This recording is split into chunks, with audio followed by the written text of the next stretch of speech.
is brought to you by Head Start Basketball.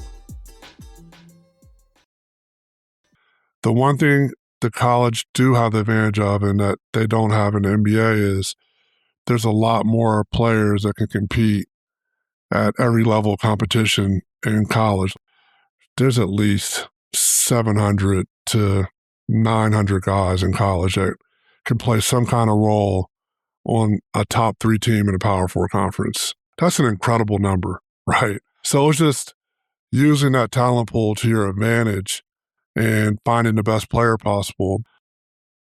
Calvin Booth is the founder of Standard Front Office and the former general manager of the Denver Nuggets, where he helped build the 2023 NBA championship team. Standard Front Office is a real-time, expert-built evaluation of the college basketball player market that is delivered to every program on equal terms. Calvin has served in NBA scouting and front office positions for the New Orleans Pelicans, Minnesota Timberwolves, and Denver Nuggets, eventually being named general manager of the Nuggets in 2020. Booth began his front office career after playing 10 years in the NBA. He played his college basketball at Penn State University and was drafted in the second round, 35th overall, by the Washington Wizards in 1999. Ever since I founded Head Start Basketball in 1993, we've helped young players develop their skills, confidence, and love for the game. Now we're partnering with coaches and athletic programs to bring the Head Start Basketball Camp experience to new communities. Our camps run for 5 days, 3 hours per day, and serve boys and girls in grades 1 through 6. You or someone on your staff directs the on-court portion of the camp, while Head Start Basketball manages registration, promotion, parent communication, t-shirts, trophies, website setup, and administration. There are no upfront camp planning headaches, and the profits are divided 50-50 between your program and Head Start Basketball. If you want to reach more families or strengthen your youth basketball pipeline, or just create additional revenue for your program, visit headstartbasketball.com to explore hosting a camp. This is Kip Ione, founder of Teams of Men, and you're listening to the Hoop Heads Podcast. Be sure to take some notes as you listen to this episode with Calvin Booth, the founder of Standard Front Office and the former general manager of the Denver Nuggets. Hello and welcome to the Hoop Heads Podcast. It's Mike Klinzing here without my co-host Jason Sunkel tonight, but I am pleased to welcome in Calvin Booth, NBA World Champion General Manager from the Denver Nuggets back in 2023, and now the CEO of Standard Front Office. Calvin, welcome to the Hoop Heads Pod. Thanks for having me. Glad to be here. Excited to have you on. Looking forward to diving into this new venture that you've created. And let's start with, give me the elevator pitch for Standard Front Office. What's the idea behind it? Well, college programs and college basketball in general is operating more like a professional league. And we're here to service college programs and act as a remote front office that helps teams with everything from roster construction to strategy on how to use your cap and things of that nature. So basically the bottom line is we're here to help teams put higher quality teams together for the same price or maybe even a little bit cheaper than what they're doing right now. So before we dive into how you do that, let's talk a little bit about just the changing landscape of college basketball, which nobody could have foreseen 5-10 years ago. You think about the time when you were playing at Penn State, or I go back to my time as an even older guy than you playing college basketball from 1988 to 1992. The world of what we see in college basketball looks nothing like what you and I would have experienced as college basketball players. So just kind of give me your overall take on kind of where the landscape is and how that landscape contributed to you creating this idea and this concept for Standard Front Office. Yeah, I mean, I think it's just it's a landscape of extremes in my opinion. I think there's a lot of good and there's a lot of bad. I think it's good for teams that don't have traditional pedigrees of success. It provides a lot of opportunity. See Indiana football for that. It provides athletes an opportunity to make money while they're in college, and maybe kickstart their career in basketball or otherwise. And also, but at the other end of it, there's less continuity. Kids don't have to deal with adversity as much. The rules are all over the place. You don't know how to regulate it. And the college coaches they're kind of overloaded with a lot of stuff to do. They have to coach the game and try to win tomorrow, and they also have to prepare for the transfer portal. So their plates are full, and it's almost like too much to handle for them. When you started looking at this as an idea, where was the first area that you felt like you could provide a ton of value? Was it in evaluation of players? Was it dealing with the monetary side of it? Was it just helping coaches to balance all these things? When you first came up with the idea, where was the one area where you felt like, hey, I can add the most value here? Yeah, well, I think I got to go back a little bit. When I was a GM of the Nuggets, this is something like in our free time we kick around and talk about. It always intrigued me. I think part of what I enjoyed about being the general manager of the Nuggets is a problem-solving aspect of it. And as we know, this is an enormous problem, right, for college coaches and the NCAA itself. So I think the very first aspect that intrigued me about it is just like, how do you organize and sort through an oversized talent pool? I think a lot of programs, because of lack of time and energy and horsepower, they just avoid it altogether because it's intimidating. You have 365 Division I teams, and I think for the most part, the players that are going to have the most impact right now in the moment are the guys that are coming from other D1 programs, right? That's why coaches have scaled back on their high school recruiting. I know a lot of coaches have really leaned into the international recruiting. And I do think there's value there, but I think one of the reasons why they do that is it's a much smaller pool, and they usually have a small circle of connections that can point them in the right direction. Whereas, like, when you're looking at the NCAA talent pool, 365 teams is just like, and 4,000 players to evaluate, because you don't know who's going to enter the portal, right? So, but at the end of the day, that pool gives you the most payoff, like in recent history with the Walter Claytons of the world, the John A. Brooms, the Jacoby Gillespies. The list goes on of all these guys are matriculating up and having a huge impact at the D1 level, at the higher level when they go up. And so I think even though it's intimidating, coaches have to take on that challenge of trying to figure it out and find those guys at the lower levels that can have a real impact when they get deep into the tournament. Talk a little bit about your background in professional basketball with the scouting side of it, and how the different positions that you had moving your way up eventually to GM of the Nuggets, how did that experience help to prepare you for what you're trying to do now? Yeah, I mean, I had a lengthy NBA career, played for 10 years, and towards the end, I started to gain a lot more interest in the front office side of things, and I started to delve into scouting college programs, and I had some mentors, and Tim Conley and the Tommy Shepards of the world that really encouraged me to spread my wings and go to Chicago pre-draft or go to Treviso and network and meet people. And so then I retired and I started my own AE program, and I did some independent scouting, and then I got back in with the New Orleans Hornets as a pro scout. But, through all the years of experience in basketball, which is numerous at this point, over 20 plus years in the NBA as a player executive. And there's just a lot of lessons that you learn from being in the locker room, being in the front office, and even being in coaches' meetings. What's something that is underrated that the average basketball person, fan, even basketball coach, when you're looking at somebody from an evaluation standpoint as a GM, as a scout, you're trying to project whether this guy can be an NBA player, or now you're trying to predict, hey, what can this kid who played at Stetson, now he's going to try and go play at Michigan. How do we translate what he did at Stetson to what he could potentially do at Michigan? The same way you're trying to translate what a kid did collegiately to play in the NBA.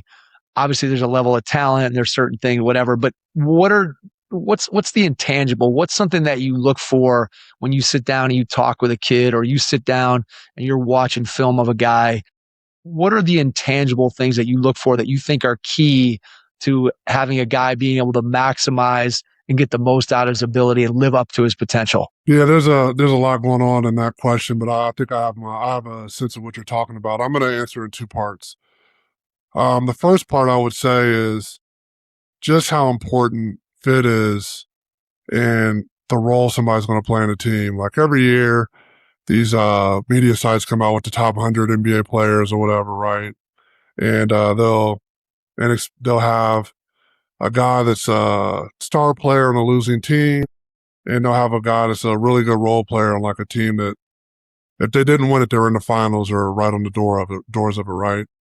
And so like for me, assembling a team, it's all about like making sure that team fits around your best players, getting guys to know how to win.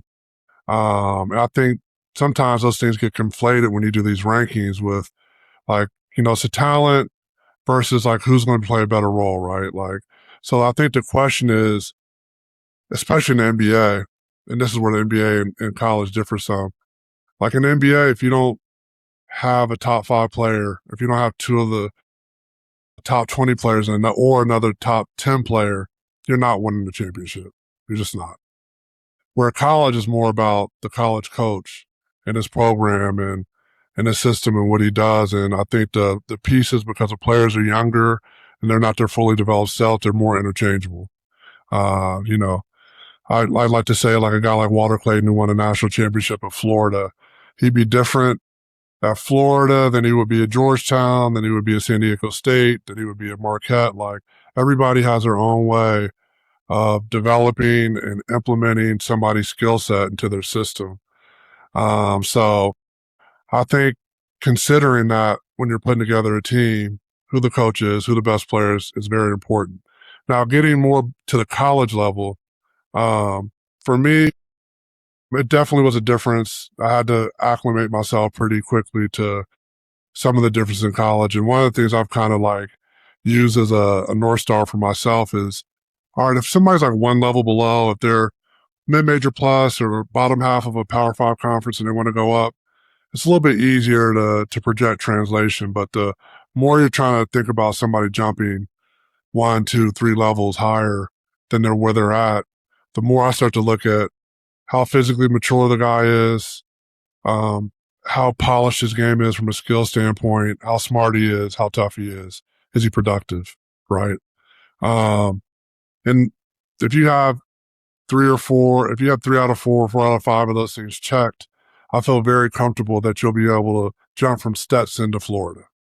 Now, if you're really skinny and I don't know how skilled you are, or how smart you are, I definitely don't feel comfortable recommending that you to a coach at the top of a Power 5 level that like this is a guy for you. So that's kind of how I look. How much does the idea of a player who has been a star at a lower level, whether you're talking about a guy coming into the NBA or you're talking about a player from a lower level in college jumping up to a higher level, I always think about the fact that as you move up in levels of basketball, right, there are very few guys, you talked about it, right? You got to have one of the top 5 players in the league. If you're going to win a title, you got to have 2 of the top 15 or 2 of the top 20. And those guys get the opportunity to showcase all of their skills, right? They have the ball in their hands. They can dribble it. They can pass it. They can shoot it. They're playmaking. They're making decisions. But most guys have to fit into a role and they have to be good at the things that, as you said, need to fit around that star player. But you also have to have the mentality, right, to be able to make that adjustment. I think about a high school kid jumping to college, or again, a college player at a lower level jumping to a higher level.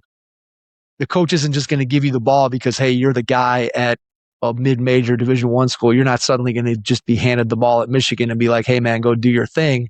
And sometimes guys have a hard time adapting that, right, and understanding that, yeah, you might have an all-around game at this level, but at the highest level, we're going to need you to excel at these 2 or 3 things that are going to fit perfectly in our team. So is there a way, whether it's through conversation with their current coaches, whether it's conversation with the athlete themselves? Is there a way, or have you run into where you're having those conversations, even with guys who are maybe already on your team, right? That you have to say, hey, we need you to do X, even though that player might want to expand their role. So I don't know if the question that I'm asking is making sense to you, but basically, how do you assess whether or not a guy can fit into a role who may want to have a bigger role? Yeah, well, this comment's going to make me sound like the age I'm getting up there, but at this point I've had through my basketball journey, I'm starting to get to the point where I realize that, like, for the most part, guys, players, they don't change that much. Don't get me wrong, they get more experienced, they get physically stronger, their skills improve if they work really hard. But make no bones about it, I was a great shot blocker when I was 16, and I played in the NBA 10 years because I was a great shot blocker. Right now, there's things around that I filled in. So through that lens, I feel like every player is going to do some version of what they did the level below. The question just becomes level of impact, right? And how you are able to apply those skills is some combination of aggression and basketball IQ, right? Like that's the thing that they have to navigate, because nothing gets done without being aggressive in sports. But like when you are being aggressive, do you have the know-how to know how to pick and choose your spots and where you're supposed to be at? And if you don't have that know-how, you might struggle at the college level or higher. Yeah, no, that makes a lot of sense. I do think that basketball IQ is something that, man, it's completely, I think underrated, especially when you start looking at it. You go to an AAU tournament and you watch and you see basketball IQ being not being on display in a lot of cases. I think the skill level of players today is as high as it's ever been. Sometimes I worry a little bit about the basketball IQ when you're talking about AAU basketball. But let's throw it back to what you're trying to do with standard front office, and tell me a little bit about. Let's focus first on just the helping coaches to be able to navigate, as you said, the number of players that are in the portal. How can standard front office, how can what you're doing help them to be able to sift through that sea of players and figure out who can help them? What's the methodology? How can you help a college coach in the program get a better roster and sort through all those players? Yeah, great question. Well, we have a standardized system that I modified from what I used with the Nuggets to apply it to college basketball. And we have a database. We'll have a network of scouts to go out and scout all over the place, including myself. And we have a methodology that allows you to compare apples to apples, so to speak. So you consider that with the consulting piece and the history of front office work and success that I've had, and the people that I'll have working for me will have themselves. And now we can start to augment coaches' efforts. And I definitely realized through my last year of working with a couple of teams that, again, the coach is the end all be all. He's the one that's going to make the final decision. He's the one that's going to be negotiating with the agents and deciding what to do. So having the coach absorb as much information as early as possible while not losing any of his edge or any of his preparation through a college season, that would be the goal. When you talk to college coaches, and obviously guys who have been in the business for a while are having to adapt to a system that they didn't grow up in when it comes to NIL, managing not just their team and coaching their team, but now you're throwing the money aspect of it into college sports, which wasn't a factor up until the last 5, 6, 7 years when NIL came in. Obviously, with your background in the NBA and putting together a team under the umbrella of a salary cap and having to match money and all those kinds of things and fit the roster, right? The piece, you can't just grab every player you want. You've got to fit him into a salary structure, which is something that college coaches have never had to do. So when you're talking to college coaches, how much of a concern is that for them in terms of trying to figure out how much money they can allocate to each particular spot on their roster, and where can you add value in that area? Yeah, I do think coach is always worried about the amount of resources and funds he has to field a good team, and I do think that is a worthy cause. But I am of the mind as well, though, that there's a lot of opportunity right now in the space, and as we go further along and teams get better at what they do, the more the money will matter. But at this point in time, I mean, there's so many different things going against college coaches in this landscape: the lack of time and energy, the constantly changing NCAA rules and regulations. Um, contracts aren't binding. Agents have experience negotiating contracts. A lot of these coaches don't. The one thing the college do have the advantage of and that they don't have in the NBA is there's a lot more players that can compete at every level of competition in college. Like there's at least 700 to 900 guys in college that can play some kind of role on a top 3 team in a Power 4 conference. Like that's an incredible number, right? So it's just using that talent pool to your advantage and, helping to keep the salaries down and finding the best player possible. But if you don't access that talent pool, you don't use it, that's when I think the overspending comes into play and the ADs are worried about the budgets and the donors are like, might suffer a little bit with what I would call donor fatigue.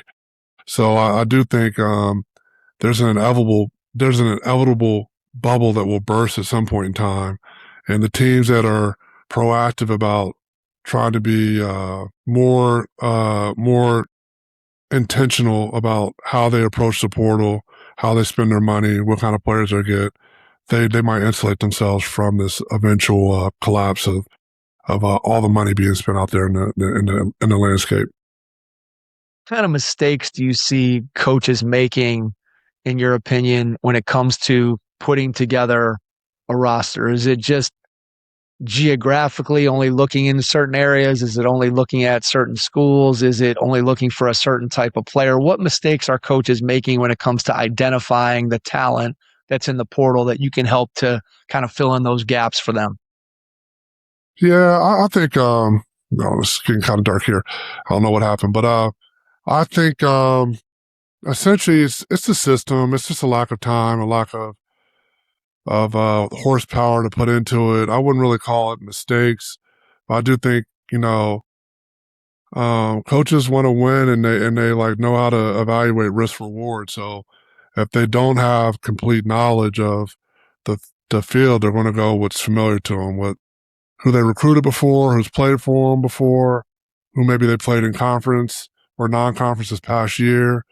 And at that point, the pool becomes so much smaller and at times you feel the urge to like close and you get into that overspending cycle a little bit. Yeah, it makes sense. I think when you talk about, right, the time crunch, I know that from just talking to coaches on the podcast, Calvin, just the number of guys that talk about the hours that you have to put in coaching your team. And then you have the recruiting piece. And now you have the whole managing the NIL side and the business side and donors. And there's so many things that go into being a college basketball coach beyond just coaching basketball. When you start talking about all those responsibilities, and then you're trying to evaluate 4,000 players who are in the transfer portal and figure out who fits your roster, who fits financially, who fits what you're trying to put together actually on the floor in terms of positionally and style of play and all those things. You can totally see where the challenges lie in trying to make that work.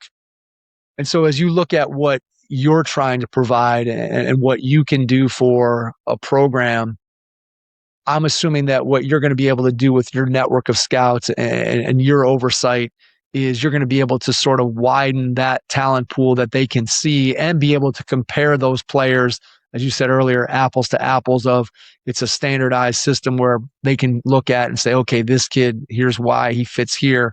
Here's where he slots. I can compare him to this player over here.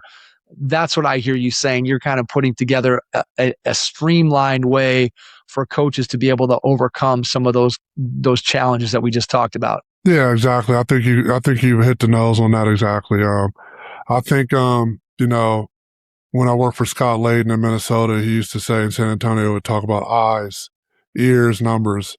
Eyes is objective scouting that coaches and scouts like myself like to do. The ears is the intel and what you would hear about the player, so you can put together who he is as a player, who he is as a person, and the the numbers are the analytics aspect of it. That it ends up becoming very important too, right? So, eyes, ears, numbers. So I think like having an an objective basketball mind involved to augment some of the analytics, because I do think there's a place for the analytics in the game. But I do think the problem is if you are outsourcing an analytic model or you have it internally, unless you adhere to it strictly and you don't know the pool, you're right back in the same place. So the people that have the discipline to go work an analytic model and, listen to the recommendations that model has for them, they can probably, do better than most. But people have been involved in basketball for a long time have such a hard time with that, right? Like, because the numbers don't get everything right. What's an area where you feel like analytics does a good job? And maybe what's an area where you feel like analytics hasn't quite solved the equation yet? Well, I think there's things that can be missed when you're just watching with your eyes. There's things that's missed when you're just doing it with your ears. And I think from an analytics standpoint, there's a number of things that can happen. But one, I'll give you an example. One, last year I went to go see a pretty much what I would call a blue blood program practice, and they had a guy jump 3 or 4 levels, very physically talented kid. His numbers were crazy at the place he was at, but the speed that he played the game at, the way he processed the game, his habits and the way he did things just weren't at the level where he was participating at now. And he did not adjust well this past year, and he ultimately transferred to a level lower where he'd probably do better. But you can't quantify that in the analytics, right? That's something you have to try to pick up and project through a scouting and evaluation process. Yeah, it makes sense, right? I think that there's that balance between, as you said, sort of the old school eye test versus, hey, this is what the numbers say. And you kind of got to use both, right? You can say, okay, this kid looks like he may project based on the numbers. Then I go and watch him play and I can find and see some of those intangible things like we talked about a little earlier that maybe only the eyes can detect beyond what those numbers are telling you. Let me ask you about something else that has become a factor in college basketball and how that relates to what you're trying to do. And I've talked to a number of coaches that have expressed to me how often they're dealing with player agents now in the college game, which was never a factor in the previous history of college basketball. And now I've had several coaches tell me in conversations like, hey, a lot of times I'm barely dealing with, it used to be in recruiting, right? You're trying to build a relationship first with the player. Then you're trying to build a relationship with the player's family. Maybe it was, mom was the one who was going to help make the decision. So you had to get to know mom, or maybe it was dad, or maybe it was the uncle or whoever. Now I've had a bunch of coaches tell me they barely talk to the families in some cases. In a lot of cases, they're just talking to agents. So what do you see on that front in terms of agencies and agents representing players and how that impacts the way that coaches go about the recruiting process? I just think it's another step in the evolution towards a more of a professional type of deal, right? Like agents and representatives are involved in professional sports. So it's par for the course. It's something to get adjusted to. It's not all bad. It's not all good. I do think that being able to neutralize the agents by being informed is something that college coaches and staff should be aware of. Because when you go into a market that you don't have market knowledge of, now you're dependent on my competitor A is willing to pay this guy $1 million.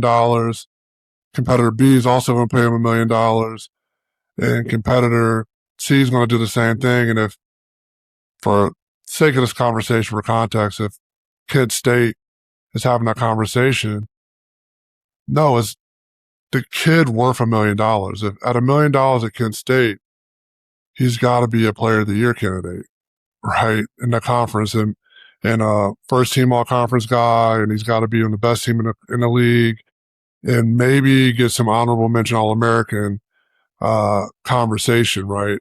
And if he's not, you shouldn't be paying him $1 million. So, like, having the coaches be able to be in a position where they feel confident to make that judgment call instead of like acquiescing or ceding to the market. Well, like, if Miami of Ohio is going to pay him and Akron's going to pay him and Toledo's going to pay him, then we have to pay him this much. Like, so I think actually knowing and having confidence in that player's ability that he can live up to whatever compensation level you're going to award him is a very important aspect of it. Yeah, I think from your perspective, when I hear you just giving that answer, it makes a lot of sense to me. If I'm a coach, again, at any level, but let's just say I'm a mid-major coach and I'm trying to figure out, hey, where do these guys slot that I'm looking at in the portal? Maybe they slot, could they be a role player at a Power 5? Sure. Could they be a star at a Mid-American Conference school? Sure. But it may be hard for me to figure all that out. And again, doing that all across the country with everybody. So when I think about the database of players that you're creating through Standard Front Office, to me, I can see where if it's standardized and I can compare across levels, I can compare kids from different parts of the country. I can compare, hey, this is a kid coming from this level, this is a kid coming from this level, but you're telling me those two kids have a similar potential or maybe a dissimilar potential, depending on how it is. I see the value in that. Walk me through what that looks like from you and somebody who's working for you as a scout. How do you go about putting those things together and making them standardized so that a coach can make those apples to apples comparisons that you're talking about? Yeah, basically what that looks like is you go watch a game and the first thing you do is, identify what position he is, 1 through 5, then an archetype. And then the very next thing you're going to do is what would that guy project at? What level would he project at next year? And we pretty much have them broken down into 3 separate high major categories. And then same thing with mid major and a couple low major. Once you put that label on, it's pretty easy to say, all right, what role would he play at that level? Would he be, All American, all conference, all the way down to, just a roster player. And then from that point, you have a better idea of what compensation level that guy should be paid based on that categorization. How many times do you feel like you need to see a player in order to be able to have a feel for that type of evaluation from he's a role player, he's a star, he's a starter? How many times do you have to see that player? How much film do you have to watch on the player before you personally feel confident in what you're seeing and what you're putting out there?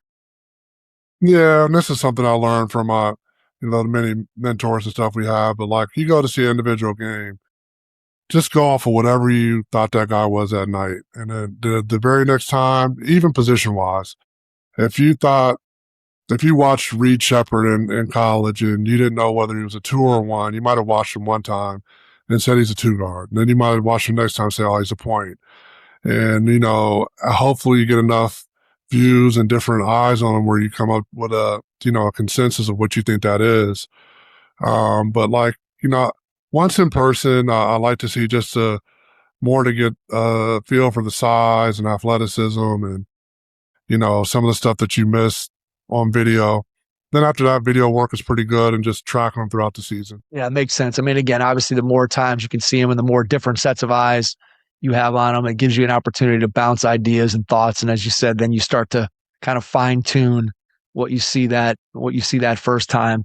When it comes to your organization and putting together the people that you're going to work with in Standard Front Office, what's that process been like just from a business building standpoint, going from, hey, I got this idea, this is what I think I want to do.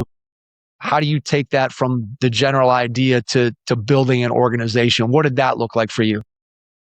Yeah, I think it starts out with, basically I was building a business around my expertise and my experience, but transitioning that to a tangible product and a system and having a staff is a process that we're going through right now. And I have, a lot of people that are, have a lot of exuberance about wanting to work in a space and willingness to help.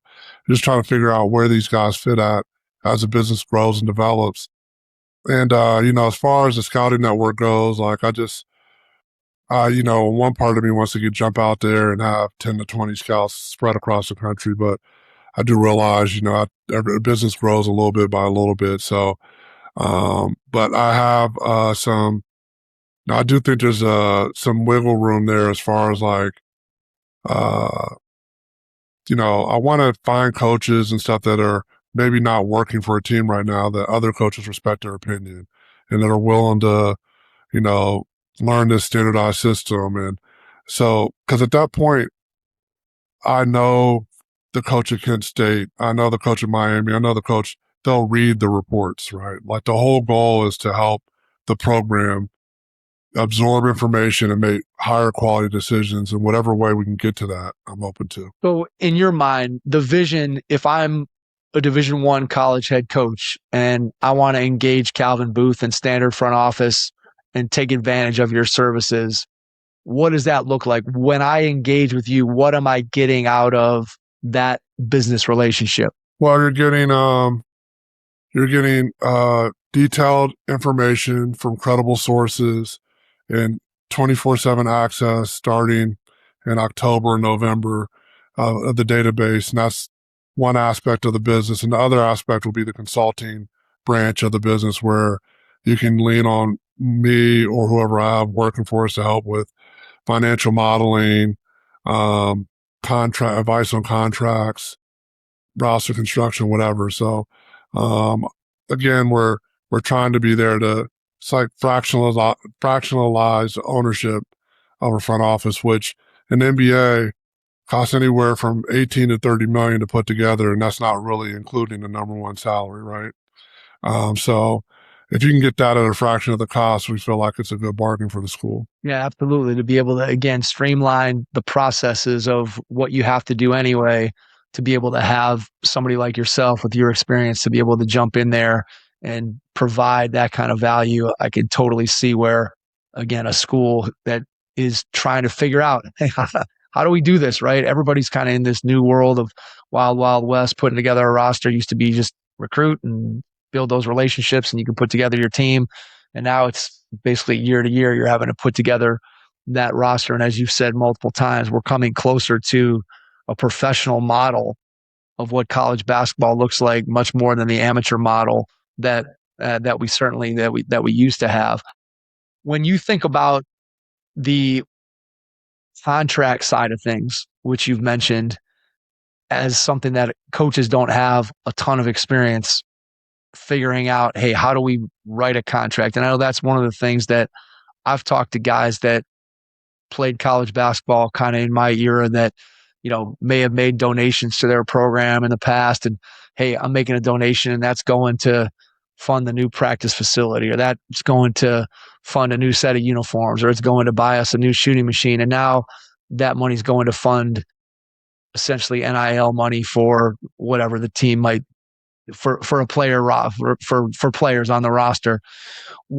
How do you help coaches to be able to negotiate a contract that is fair for both sides? Because it feels like, again, you have professional agents who, as you said, have a lot of experience maybe negotiating contracts. Again, for agents who are experienced, there are also a lot of agents, I think, in college basketball now who don't have much experience at all, which is a whole nother thing. But just talk about the contract side of it and how you can add value there. Well, I don't think you can really talk about the contract side of it until you acknowledge the aspect of a lot of teams that are trying to be serious about competing and doing better, hiring general managers. And one of the issues I see with that is they don't have anybody to manage. They give them very little staffing. Every now and then they might have like one analytics intern, but they're basically they're like left to deal with all this on their own. And it's like a lot to handle. So one of the things that I think really needs to be highlighted here is that we're here to augment and support and give these general managers some more horsepower and ability to do their job in a better manner. And I think through my experience with colleges, as long as they're getting the information, we're willing to do whatever the college wants. But I think the phase that we're in right now, I don't know how many schools actually want you heavily involved in their negotiations and stuff like that. But leaning on us for advice, I do think there's a space for consulting on contracts once you come to an agreement, and helping you redline it and decide what things are absolutely essential to put into a contract, and what things that you can do without. What are some things that you would like to see in an ideal world in a contract between a school and a college player? Are there specific clauses or things that you think would be important to be included? Well, I do think the language when you're dealing with these international guys to have some kind of, I mean, these contracts aren't really binding, but have some kind of language where they feel like it's a little bit harder for San Superi to leave Gonzaga and leave them kind of like holding the bag with no point guard very late in the summer. So protections for guys like trying to get away without earning their money, whether through injury or maybe they're transferring out of a 2-year deal, whatever can help protect the school. I mean, again, these contracts aren't binding. That's where it becomes tough. Yeah, it's tough to have a contract that isn't binding on either side. That makes it barely worth the paper that it's printed on. You talked a little bit about the GM side of a lot of these programs are bringing in somebody and giving him that GM position. If you were going to write a job description for a GM of a college, let's say a Power 5 conference, what are some of the bullet points, some of the things that you think would be important for a GM of a program to do, which again, consequently would be some of the things that maybe you could add value to that general manager of that school? Yeah, I think it's I think a lot of kids are young and they want the opportunity to do the job as I did in Denver. I don't know if it's exactly that opportunity right now. I think a lot of times it's having that relationship and that trust with the coach to go out there and act on his behalf, to build relationships with agents, obviously to do some work and try to the best of your ability through video, figure out this market. I mean, it's a lot of work. And, from my standpoint, I think if I was recommending an AD or coach that was going to hire a GM and through this kind of lens that, maybe they have to have a superpower. Is there a superpower raising money for the program? Are they have a background in analytics, and are they going to use the analytic modeling to help them out? It's a little bit harder for the sheer basketball guys right now because there's so many rules and regulations that, you can't have your own scouting staff, at least in basketball. I've seen some reports in football that I get kind of confused about, like, maybe the rules are a little bit different. But from what I know about basketball, you cannot have an internal scout in your building going to watch other college teams play throughout the season, right? Which is something where we're positioned at, we're allowed to do by NCAA rules. Yeah, that's a huge thing that I guess I never really thought about when you start talking about guys in the portal, right? And that goes to what you spoke to earlier, that you kind of go back to what you're familiar with, right? Maybe you get a guy in the portal that you played against, or maybe it's a guy in your league or whatever it may be, guy that you've never seen. You haven't had anybody on your staff out there watching that player live. So then you're stuck with either just talking to somebody that maybe you trust in the business, another coach from another league, and hey, what do you think about this guy? Or you're watching him on video. And as you well know, as you said yourself, like when you're scouting a kid, right, you want to go and see that. You want to put your own eyes on him in order to be able to evaluate. And you can use some other things, and you got the ears and the hearsay and that kind of stuff. But ultimately, you want to be able to put your eyes on that player. And when you're not able to do that, again, that's a good point that I had never really thought of in terms of, you're trying to make sense of everybody that's in the portal, and you haven't seen 98% of those players ever play in person. That's tough to make a good evaluation. Yeah, with the amount of money involved, it's not something I would recommend doing in a professional landscape. We don't do that in the NBA. Like a lot of times, somebody in the senior senior executive circle is going to see a guy play probably multiple times, especially the higher you go in the draft.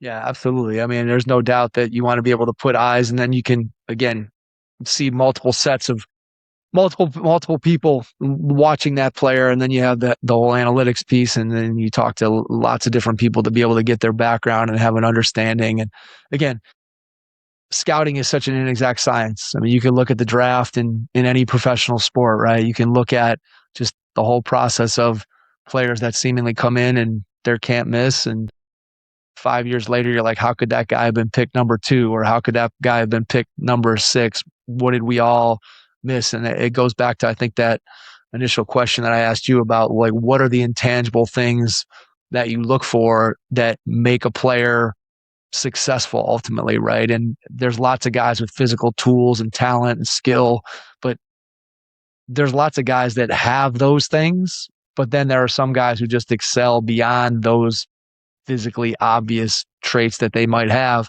And those things, I think, are the hardest to evaluate. And it always seems to me that guys like yourself, who have had a tremendous amount of experience and have worked their way up from scouting for a team, and then eventually you get to the position that you were in and able to win a world championship, you just develop a feel for, hey, does this guy have it? However you want to define it, that's going to allow him to excel at the, again, in your case with the NBA at the highest level, but for a college coach to excel at whatever their program is. And I just think, again, it's an inexact science, and it's something that you have to keep trying to figure out and hone your own ideas of what's going to make a player successful. Yeah, I think to add on to that, I think the difference between the NBA and college is you're drafting somebody based on their projected career over a 10-year period, hopefully, or longer. In college, you're making a commitment for a year to get a guy to try to help you win games. And in doing that, it's very hard. We all try to make sense of it when we're in business and maybe have some kind of quote unquote rankings, but it's probably more like just, does a player fit into a tier, right? Like, prior to last season, there could have been a lot of vigorous debate amongst people in the business whether Jeremy Fears belonged in the top tier with Donovan Dent and Bennett Sturts and all these other guys that were coming back to college. And lo and behold, he may have been the best of all those guys last year, right? So I think that's what's interesting about college. And, that's just for a 1-year period. Like, maybe over a 10-year period, he's not going to be better than Bennett Sturts. But, like, for 1 year, like, as long as a guy's in the tier, like, that's why it goes back to how much you should overvalue. Like, is anybody... So they have to be really, really good to be worth $5-6 million, I think, in college basketball, because what I just described, they're younger, they're not as much as a commodity yet. There's many, many comps in their levels, so that you could probably have for maybe a lesser price. So that's the thing that I think colleges will start to figure out over time. Yeah, and it's difficult to project right over 1 year. I think you make a great point there that, especially at the way the college landscape is, that's really what you're looking at this point is, what can this guy give us for this year? Because after that, there's no guarantee as to whether or not that guy's going to be back on your roster or be back in the portal and trying to go somewhere else. And then you have the whole thing of, right, you're trying to help, as a college coach, I'm trying to help my guy be as successful as possible because that's going to help my team be as successful as possible. But if this kid has an unbelievable year and develops, guess what? He may leave and go to, well, maybe he goes to the NBA, or maybe he just goes to a higher level program that can offer him more money, and you have that whole development. So again, you're looking at, as you said, like a 1 year thing, as opposed to in the NBA, you can look at projecting that guy over the length of his entire career. Let me ask you about this, and I don't know that it directly applies to college basketball. It's just something that I want to get your thoughts on. When you look at the guys that you've been around in the NBA as a player, as a scout, obviously as a GM, you have Jokic in your building, you have Jamal Murray in your building, you have two guys who are tremendous players. Jokic, obviously one of the best players in the history of the game. What are some of the things that set those guys apart? And again, I'm not talking about their basketball skill or their basketball talent, but just in the way that they approach what they do day in and day out over the course of your time in the NBA and all the different roles that you've played, what are the things that set aside the best players that have allowed them to excel when you're talking about the 400 best players in the world, and yet you have some guys who are able to ascend into that all-star, all-NBA level? What sets those guys apart? Yeah, I think going back to that point earlier, starts out with aggression. How aggressive can you play the game? And it sounds easy on paper, but to be aggressive, you have to be in great shape. To be aggressive, you have to be smart, as we talked about. To be aggressive, you have to work on your skill set and work on your game. So when you are imposing your will in a game, you can execute. Like your teammates or your coaches aren't going to allow you to take 20 shots that you're not capable of making, right? Or that you're not in shape of making. So I think there's just a whole nother level. I think everybody that makes the NBA has some level of work ethic or whatever, but I feel like the guys end up being transcendent. They just have a whole nother level of discipline, work ethic, intensity, stamina. I mean, we had Russell Westbrook in our building, and he was in our practice facility every night with our young guys. I was in there most of the time, watching our young guys work with our shooting coaches and our night crew.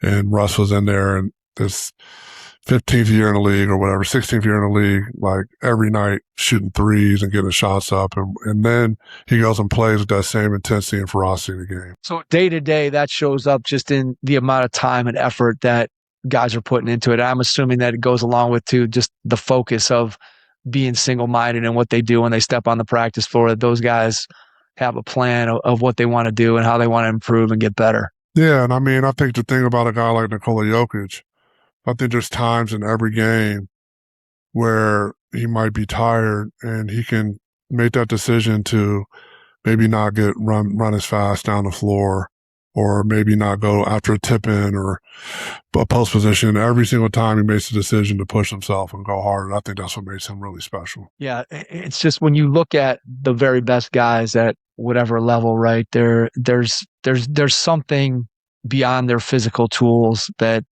sets them apart. And I think that work ethic and that ability to have, you called it basketball IQ earlier, that you combine those two things, and that's where you get to guys that are the best of the best. When you're evaluating, as you started to look at the college marketplace and players at this level, where do you think we are in terms of basketball IQ comparatively to maybe the past? I always feel like the skill level today is as high as, the players today, just the skill level that they have is just off the charts in terms of the number of guys that can shoot the ball, can handle it, that kind of thing. Where are we in terms of basketball IQ? When you're evaluating and watching players, where do you think we've made as big of a leap in basketball IQ as we have in skill level? Or do you think that there's maybe a little disparity between the two? I'm just curious. I think anybody that's played basketball at any high level has the same exact thought that you do. I feel like the kids today are way more skilled from an individual standpoint, but they have no feel for the game compared to the players from the past. And I think a lot of it's the system that follow. And I just don't think it's AAU. I think I've seen somewhere online somebody make this distinction. There are some well-run AAU programs and all three circuits, especially EYBL, that are run like college programs and they do a great job. But I just think, I was telling somebody recently, I felt like the next step for me in draft workouts was going to be, we had the 6 guys in at the very end of the workout, I was going to have every guy have to take at least a shot, and I was going to have them volunteer, like, all right, player 1, who wants to volunteer? Set up a flex offense. And I don't think they would have been able to set it up. All right, player 2, set up America's play. Like, player 3, set up floppy. Right? Like, I don't know that these guys that are playing now can do that, right? Like, every player in our era that played had to run flex in middle school. And probably even in college, right? Some of these kids, I don't even think they know what flex offense is. And I felt like my basketball journey's come full circle because here I am advocating for flex offense when, a lot of times in my career I've been like, I can't believe we're running this offense. It's like, this is dumb. right? But like, I think there's too much of trying to emulate what they do at the NBA level, at the youth level. Like, I watched the Cleveland guy actually a number of years ago, Steve Gansey. He was coaching the G League at the time, and he put on a 5-out clinic, and it was pristine. I was like, oh, okay, that's how you play 5-out. But I think a 5-out offense is so hard to execute, and if you don't have the ability like a Steve Gansey did to coach that, I don't think you should be trying to run it in 8th grade. Honestly, like, how do you balance the floor out? Where are the kids at? Who's skilled enough to play in that? Who's smart enough to play in that? Like, shouldn't they just be running some simple offense that you would run and that we ran back in middle school where we're that age?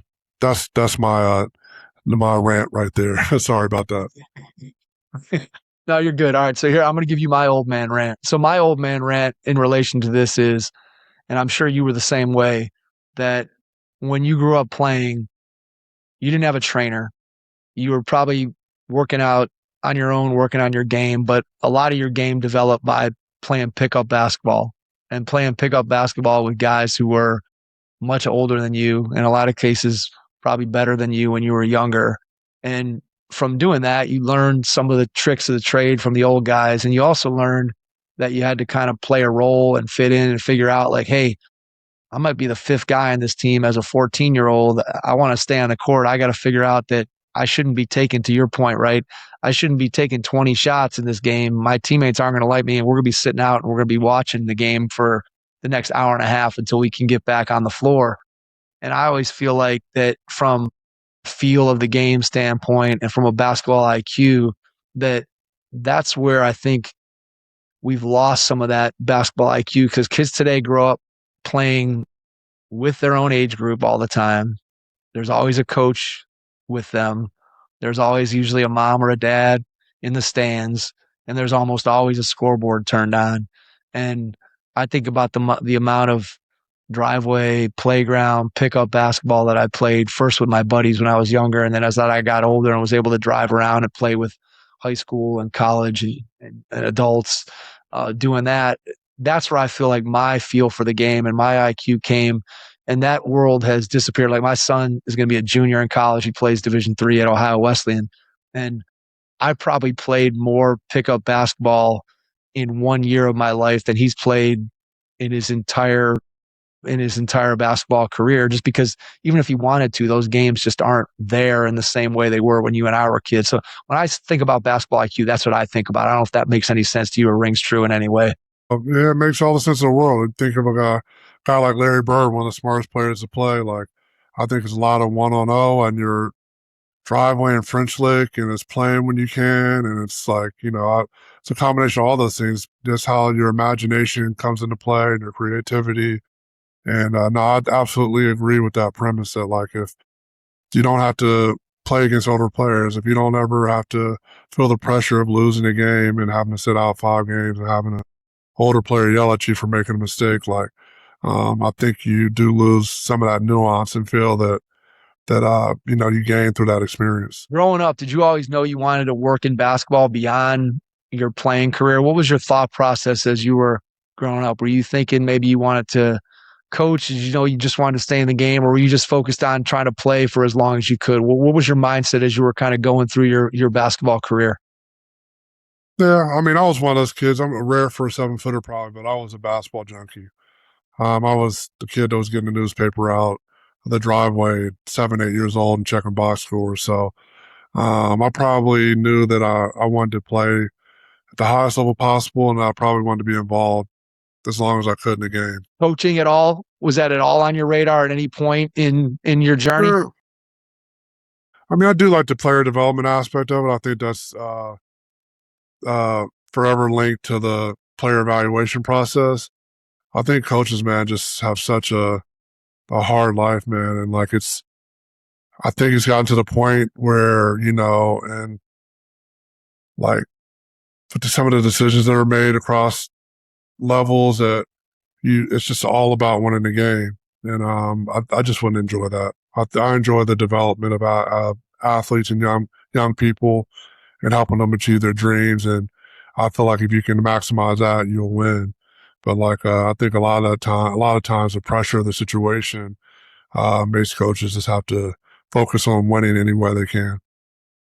I think coaches are really struggling with that, Calvin. When I talk to guys on the podcast, I hear a lot of guys just talking about, again, the decline of their ability to build relationships with kids, especially at the college level, right? There was a time where you recruit a kid and you felt fairly confident that that kid was going to be with you for 4 years and you could develop them, build a relationship with them, mold them into hopefully what was eventually going to be a better person when they get into adulthood. And now, just to the point of our entire conversation, oftentimes this is now a 1-year relationship. And I've talked to coaches who have said, I've had to shift my mentality where I can no longer count on 4 years of impact. I got to figure out, how can I have a positive impact on this kid if I'm only going to have him in my building for 9 months? And let's face it, it's much more difficult to have that kind of impact like you're talking about in 9 months than it is over the course of 4 years. And I think that's one of the things that coaches are struggling with today in the college game, especially guys who have been around it under the old system and now are trying to transition to the new system. I think that's one of the areas that they're struggling. When you talk to guys, do you hear that same sentiment? Absolutely. I do think coaches struggle a lot with it. And I think a lot of coaches that have been around forever come back right to square one. It has to be about relationships, and relationships even become even more important in shorter windows, and developing that bond. Because, to get the best out of a player, you have to have a relationship. I know the first initial instinct is, like, if all the kid cares about is the money, or the family cares about is the money, like, why build a relationship? But I think a lot of coaches that have a lot of experience realize that, once they overcome that initial feeling that they have about the money being involved and what it's doing to the game, that they try to do the best they can, have the best relationship they can while they have the kid on campus. Yeah, I think that's the way that the coaches who are having success and are kind of turning and figuring it out, I think that's exactly the attitude that they've taken on is, I've got to get past what I maybe don't like about the system and still figure out how I can have that positive impact like I was having before. And I think that makes complete, and total sense. All right, I want to ask you 2 more questions. One related to the Nuggets, and then one related to standard front office. So let me ask you the Nuggets question first.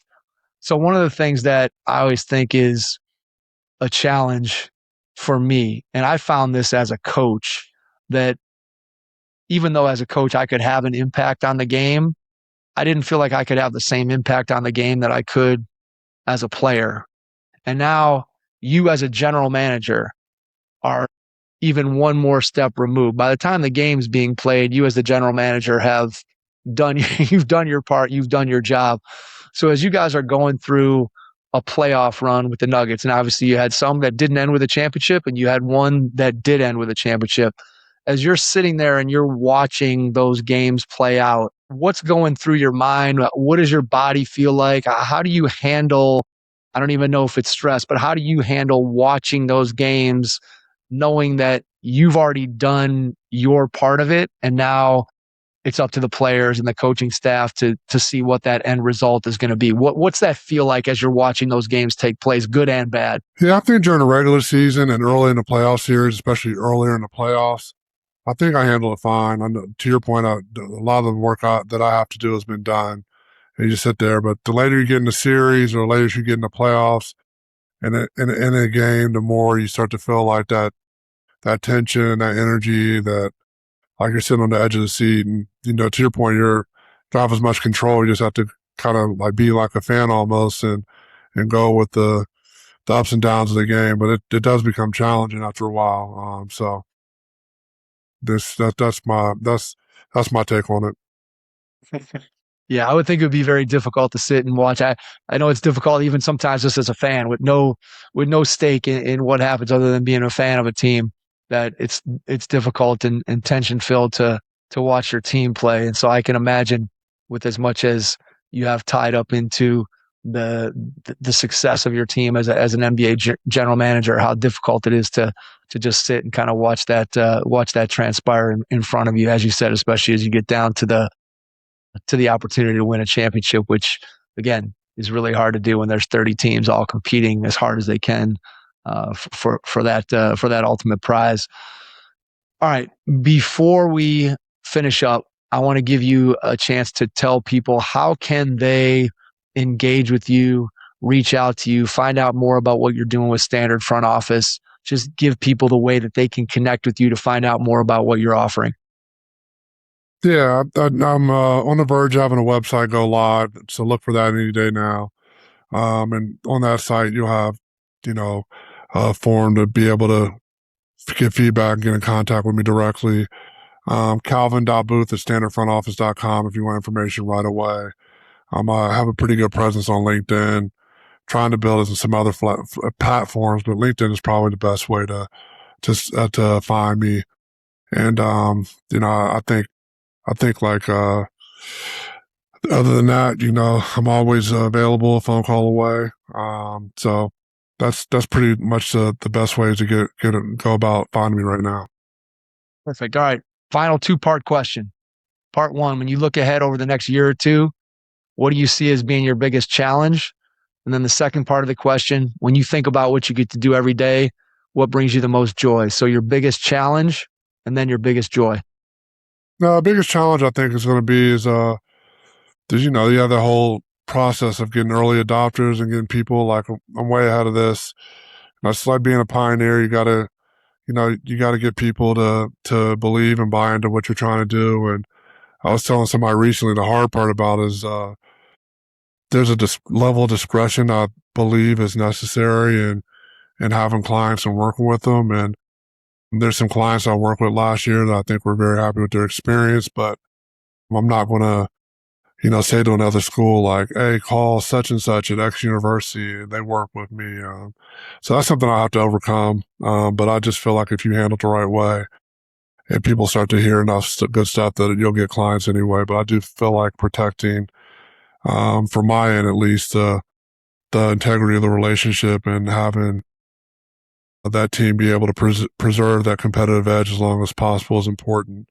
I think the thing I enjoy the most and what I've enjoyed in life the most is, I just like seeing people do well and achieve their goals. And, even from the outside, if I can just augment or assist somebody, or a program achieve something they haven't achieved before, that would be really fulfilling to me. I couldn't do this job. I wouldn't be pursuing that if that opportunity wasn't there.